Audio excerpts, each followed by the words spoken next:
After a season plagued by injuries, the Shawnee Community College women's basketball team had to cancel the remainder of their season, but today was a tribute to those who stuck it through to the end. Morgan Johnson is live in the studio now with more details. Jeff, Shawnee's women's basketball team had an uphill battle all season.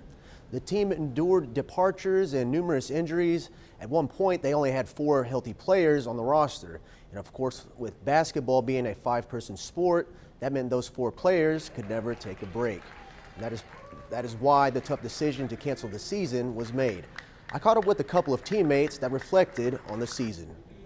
Been playing with only 6 and sometimes even 5 without even having a sub or like a break or anything, just really show what type of teammate they were. And how we put hard work and practice and games, and having to play with 5 people. Say one person got hurt, we would have to keep on going and playing with 4, and that was so difficult and everything. But we never gave up. It taught me to keep going. No matter what, just keep going.